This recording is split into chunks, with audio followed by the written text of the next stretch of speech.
Hello everyone, today me and my fellow mates are going to discuss the famous statement given by Simone de Beauvoir from her best known work, The Second Sex, that is, one is not born but rather becomes a woman. Today I, Vaishnavi, is going to talk about what is feminism before delving deeper into the statement.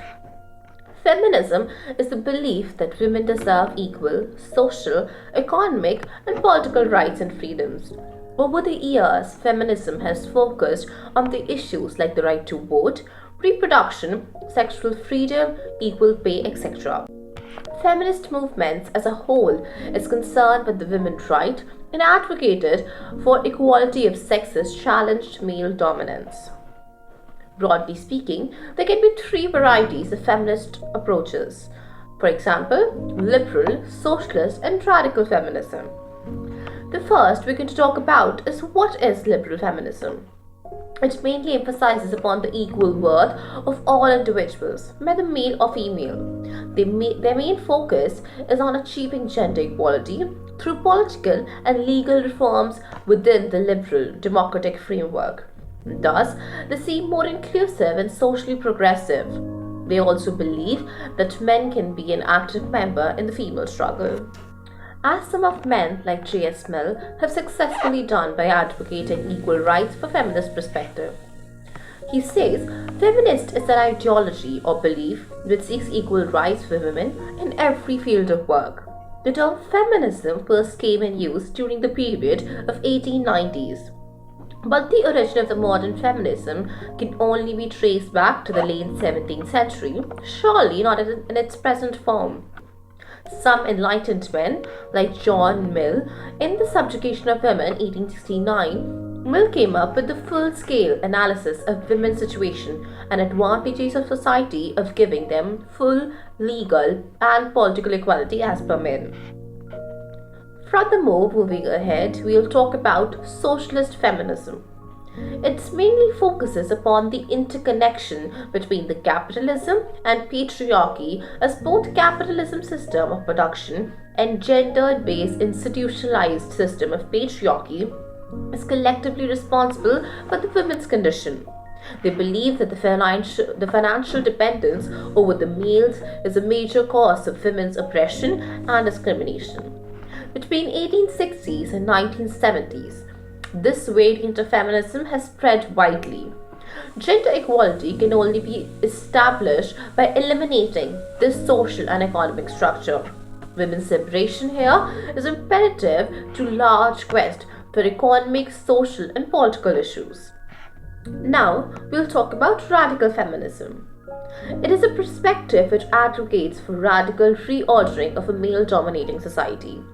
The male-dominated society is characterized by the male supremacy in all social, economic, and political spheres of life.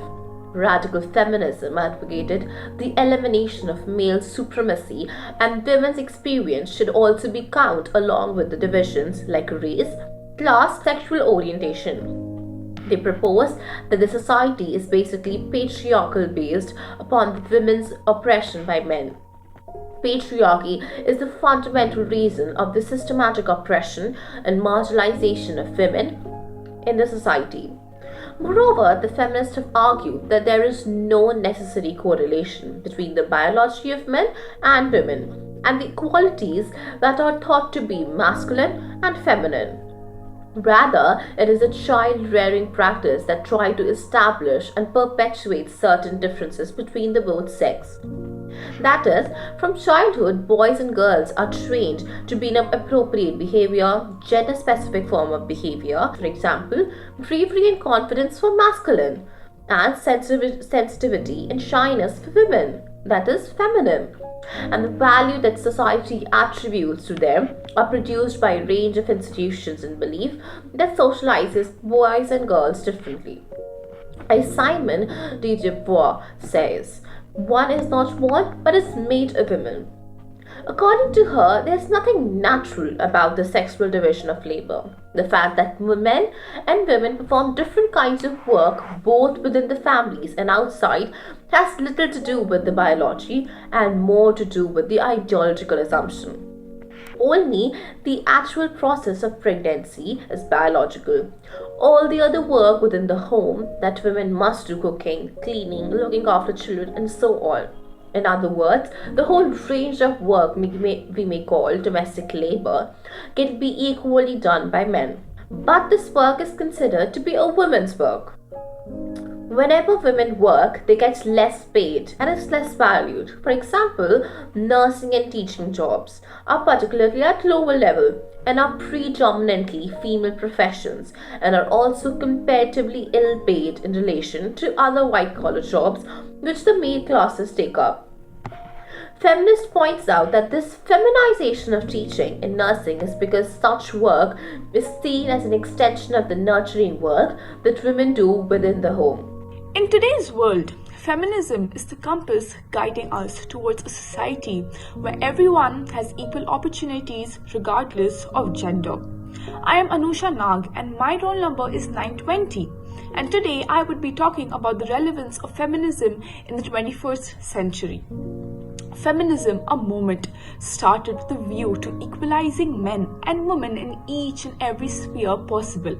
It was a much needed step required to bring into light the struggles females were and are facing in the country even after 70 years of independence. India as a society has been patriarchal, and women's rights and their concerns were never anybody's priority. Between the fight for religion and caste and community, we somewhere forget that gender in general is fighting so hard for so many years for the lawful rights, striving hard since so many years, and we still haven't reached the position where we can say that we have safeguarded the rights of each and every woman across the world. I will take you on a journey to better understand the concept, then you decide if feminism is relevant in the 21st century. The aim of this is to focus on the point that whether feminism is relevant in the 21st century or not. The issues such as sexualization of young girls, domestic violence against men, the gender pay gap, birth control, and the school playground to address why feminism is not just an issue or a simple movement and why it is the right of one gender against the other. Since birth, girls have always been taught to be careful around males. They have been taught to cover the body fully with clothes. Girls are still restricted and are taught to be at the place or home at a particular time. At working places, also women get low pay checks as compared to men, and that too for the same amount of work. Considering all these issues, can we really say that the battle is over? The question which arises in mind of any person with the rational thinking ability is why men are not supposed to cover their body, why are they not supposed to taught or to respect girls, and why haven't they been taught to respect the females around them and respect the dignity, and why males gain all the benefits first. Why are they not allowed to enter their home at any time? Why wages for the same work can't be equal? In some areas, women are still facing oppression, domestic violence by their partners or husbands' relatives. The unequal balance of power being between husbands and wives is a contributor to domestic violence. A major issue currently plaguing women is the wage gap and the workplace discrimination. Some women face discrimination in form of unequal treatment in the workplace. There is a belief that the feminists hate men and wish to overpower them, but that's not true. The idea behind what most women believe feminism is that women should be equal to men and also feel safe in their society. Even men and women should work together to fight equality on both sides. It's relevant even in the 21st century. We need feminism not to overpower men, but to provide women with equality and at the same respect in the society as man gets. I am here today. I don't want the same respect, wage, and treatment as man gets in today's world. But I also stand for the fact that men have no rights to tarnish the reputation of women for their own benefits. Thank you. Now we'll see about the feminist criticism.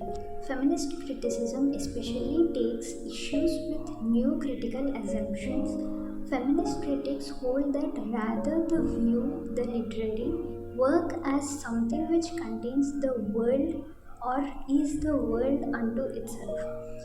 In other words, many felt the new critics had gone too far in separating literature from its context. Feminist criticism is concerned with the ways in which literature and other cultural and psychological operations of women. This school of theory looks at how aspects of our culture and inherent patriarchal, and this critique strives to expose the explicit and impose misogyny in male writings about women. This misogyny can extend into diverse areas of our culture. Example is found in the modern medicine where drugs prescribed for both sexes often have been tested on male subjects only. Feminist criticism is also concerned with less obvious forms of marginalization, such as the exclusion of women writers from the traditional literary unless the critical and historical point of view is feminist. There is a tendency to underrepresent the contribution of women writers. In conclusion, this exploration into feminism has shed light on its malfated nature, relevance in today's world, and the criticism it often encounters. The diverse perspective shared in this video underscores the ongoing importance of feminism as a catalyst for societal change, advocating for gender equality and challenging systematic injustice. While acknowledging the progress made, it is crucial to recognize and address the violent criticism to foster constructive dialogue. As we navigate the complexities of feminism, let us strive for a more inclusive and equitable world where the principles of feminism can evolve and adapt to the ever changing dynamics of our society. Thank you.